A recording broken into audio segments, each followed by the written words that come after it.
जहिया से चले गई छोड़ी अयोध्या, जहिया से चले गई छोड़ी अयोध्या, जिंदगी भइल सुनसान है।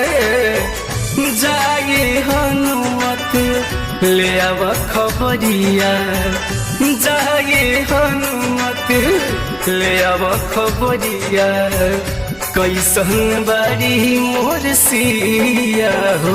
ए हनुमत कैसन बारी मोर सिया हो।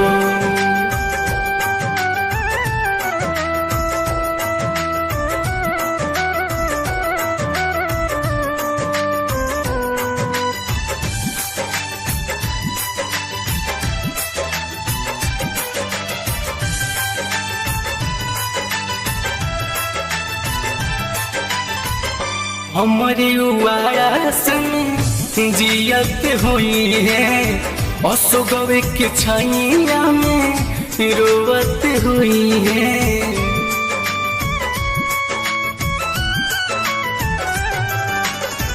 हमारे उआस में जियत हुई है, असोगवे के छैया में रोवत हुई है।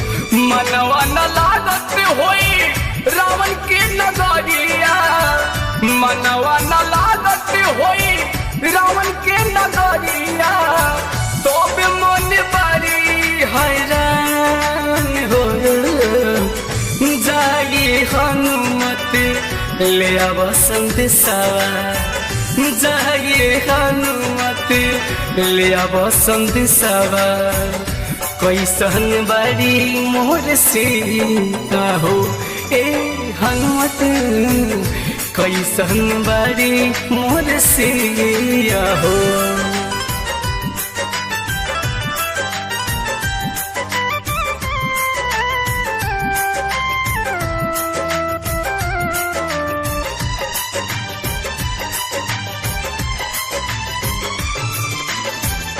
जैसे कि कृष्ण बिना राधा अधूरा, हमारो तो सही जिंदगिया कटेला।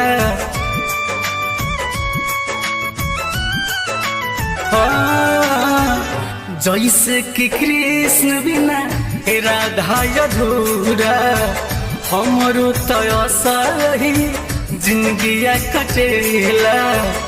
कहले नवीन होई कुछ परेशानी, कहले नवीन होई कुछ परेशानी, तो पे दूर बारी मोर परान है। जाए हनुमत ले आव खबरिया, जाए हनुमत ले आव खबरिया, कैसन बारी मोर सिया हो। ए हनुमत कैसन बारी मोर सिया हो। रिकॉर्डिंग स्टूडियो मौलापुर बाजार।